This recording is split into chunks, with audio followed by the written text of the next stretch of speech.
Hello दोस्तों, क्या doctor ने आपको या आपके किसी परिवार के सदस्य को नी रिप्लेसमेंट सर्जरी को एडवाइस किया है और डाउट में है कि एक साइड के ऑपरेशन कराएं या दोनों साइड के एक साथ, या फिर कहें कि किन पेशेंट्स में दोनों घुटने एक साथ रिप्लेस नहीं कराने चाहिए। मैं doctor Nitin Rawal, orthopaedic and joint replacement surgeon, आज आपको इस बारे में विस्तार से बताऊंगा।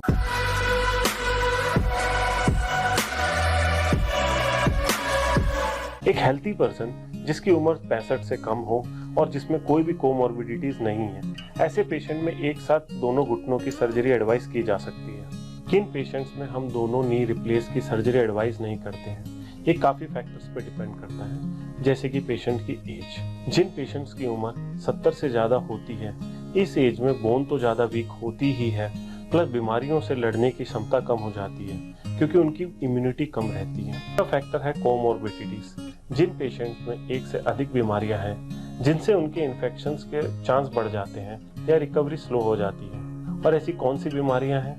पहली है डायबिटीज, इंसुलिन डिपेंडेंट। दूसरी है हाइपरटेंशन, कोई भी हार्ट डिजीज जिसमें उनका इजेक्शन फ्रैक्शन 50 से कम हो, कोई कंजेस्टिव हार्ट फेलियर की सर्जरी हो, हिस्ट्री रही हो, कोई भी बाईपास सर्जरी की हिस्ट्री हो, या वो बहुत लंबे समय से ब्लड थिनर ले रहे हो, थायराइड की किसी को बीमारी हो, किडनी की कोई डिजीज, लीवर की डिजीज, हीमोग्लोबिन 10 से कम होना, या कोई भी लंग डिजीज जो कि बहुत क्रॉनिक टाइम से अस्थमा या सीओपीडी में हम गिन सकते हैं। दोस्तों, एक और बीमारी है जिनसे दोनों घुटनों की सर्जरी एक साथ एडवाइस नहीं की जाती, वो है ओबेसिटी।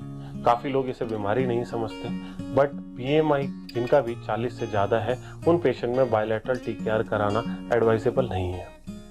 एक और फैक्टर जिसके बारे में मैं बात करना चाहूँगा वो है स्टीरॉयड मेडिकेशंस।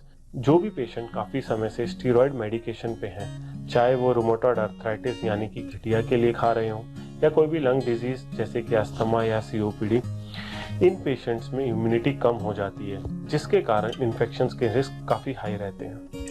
ऊपर के फैक्टर्स को कंसीडर करके ये एडवाइस किया जाता है कि बायलैटरल नी रिप्लेसमेंट करा लेना चाहिए या एक के बाद एक नी को रिप्लेस करना चाहिए।